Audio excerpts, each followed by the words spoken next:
In the remote and icy realm of Vrufel, where the northern lights danced and the wind whispered ancient secrets, there lived a proud and hardy people known as the Vikings.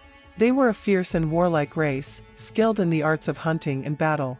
But even the bravest Vikings feared the wrath of the gods, and they knew that there were things in the wild that were far more dangerous than any human foe. One day, a group of Viking hunters ventured into the frozen forest in search of deer. They were led by a skilled and experienced hunter named Eric. Eric was a strong and fearless man, but he was also arrogant and prideful. He believed that there was nothing in the world that he could not defeat. The hunters tracked a herd of deer for days, until they finally cornered them in a clearing. Eric raised his bow and took aim at the largest deer in the herd. He let loose an arrow, and the deer fell to the ground with a cry of pain. The other hunters cheered and rushed forward to claim their prizes. But as they approached the fallen deer, they saw something strange. The deer's eyes were glowing white, and its fur was matted and twisted. Suddenly, the deer's body convulsed and transformed into the shape of a woman. The hunters stood frozen in fear as the woman stood up and glared at them with her white-hot eyes. She was tall and slender, with long, flowing hair and skin as pale as snow. She wore a dress made of animal skins and antlers, and her hands were tipped with sharp claws.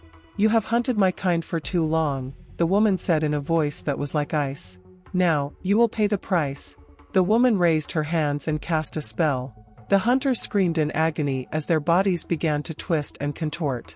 One by one, they fell to the ground, dead. Only Eric remained standing. He stared at the woman in horror, his bow trembling in his hand. "Who are you?" he asked. "I am the Deer Witch," the woman replied. "And I am here to avenge my fallen sisters." Eric raised his bow and fired an arrow at the Deer Witch. But the arrow passed harmlessly through her body. The Deer Witch laughed and raised her hand. A bolt of lightning struck Eric, and he fell to the ground, dead. The Deer Witch stood over the bodies of the slain hunters and smiled. Her vengeance was complete. But the Deer Witch was not satisfied. She knew that the Vikings would eventually return to the forest, and she wanted to make sure that they would never forget her. She cast a spell on the forest, transforming it into a dark and twisted place where nightmares came to life. From that day on, the forest was known as the Deer Witch's Wood. The Vikings avoided it at all costs, for they knew that those who entered never returned. But the story of the Deer Witch did not end there. It was said that the Deer Witch would sometimes appear to the children of Vrufel, disguised as a beautiful woman. She would lure them into the forest with promises of candy and toys. But once the children were deep in the forest, she would reveal her true form and devour them whole. The Deer Witch was a creature of pure evil, and her legend struck fear into the hearts of the Vikings for generations to come. Years later, the children of Vrufel had grown up, and they were now the village elders. They had never forgotten the story of the Deer Witch, and they warned their own children to never go into the Deer Witch's Wood. But one day, a young boy named Ivar disobeyed his parents and ventured into the forest. He was curious to see if the stories about the Deer Witch were true. Ivar wandered through the forest for hours, until he came to a clearing. In the center of the clearing was a beautiful woman with long, flowing hair and skin as pale as snow. She was wearing a dress made of animal skins and antlers, and her hands were tipped with sharp claws. The woman smiled at Ivar. "Hello, child," she said. "What is your name?" "My name is Ivar," the boy replied. "It is nice to meet you, Ivar," the woman said. "My name is Freya." "It is nice to meet you too, Freya," Ivar said. "What are you doing here?"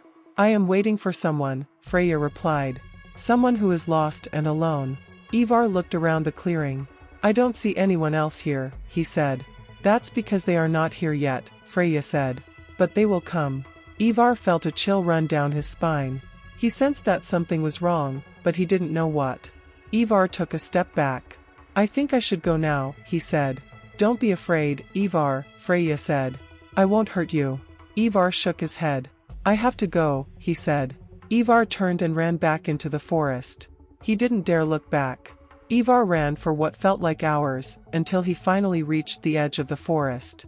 He collapsed on the ground, exhausted and terrified. Ivar's parents were overjoyed to see him safe and sound. They had been searching for him all day. Ivar told his parents about the woman he had met in the forest. His parents listened intently, and when he was finished, they looked at each other with grave expressions. "That woman was the Deer Witch," Ivar's father said. "The Deer Witch?" Ivar asked. But she was so beautiful. The deer witch is a creature of deception, Ivar's mother said. She can take on any form she likes. But why didn't she hurt me? Ivar asked. I don't know, Ivar's father said. But she will be back. And next time, she may not be so kind. Ivar's parents warned him never to go into the deer witch's wood again. Ivar promised that he wouldn't. But Ivar couldn't forget the deer witch. He was haunted by her image and her words. He knew that she would be back, and he knew that he had to be prepared. Ivar began to study the ancient Viking runes and spells. He learned how to protect himself from dark magic and how to summon the power of the gods. One day, Ivar was meditating in the forest when he felt a presence behind him. He turned around and saw the deer witch standing there. I knew you would come back, Ivar said. The deer witch smiled. Of course I would, she said. I have unfinished business with you. What do you want? Ivar asked. I want you to join me, the deer witch said. I want you to become my apprentice. Ivar shook his head. I will never join you, he said. You are a creature of evil. The deer witch's smile disappeared. Very well, she said. Then you die. The deer witch raised her hands and cast a spell. A bolt of lightning struck Ivar, but he was protected by his magic. Ivar raised his own hands and cast a spell. A blast of fire erupted from his palms and struck the deer witch. The deer witch screamed in pain and staggered backwards. Ivar charged at the deer witch and struck her with his sword. The deer witch fell to the ground, dead. Ivar stood over the deer witch's body and caught his breath. He had defeated the deer witch, but he knew that the danger was not over. There were other dark creatures in the world, and Ivar knew that he would have to be ready to face them. Ivar turned and walked away from the deer witch's body. He knew that he would never forget her, but he also knew that he was stronger than her. He was a Viking, and he would not be afraid. Years later, Ivar had become a powerful sorcerer and a respected warrior. He used his magic and his skills to protect the people of Vrufel from the dark creatures that lurked in the world. One day, a group of bandits attacked Vrufel. Ivar and his warriors fought bravely, but they were outnumbered and outmatched. Just when it seemed that all was lost, Ivar remembered the deer witch's spell. He cast the spell, and a bolt of lightning struck the bandits. The bandits were instantly killed.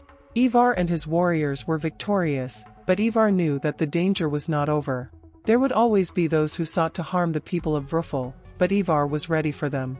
He would use his magic and his skills to protect his village, no matter the cost. Ivar stood on the ramparts of Vrufel and looked out at the horizon. He knew that the deer witch was gone, but her legend would live on. Ivar would make sure that the people of Vrufel never forgot the deer witch, and they would always be prepared to face her kind. Ivar was a Viking, and he was not afraid.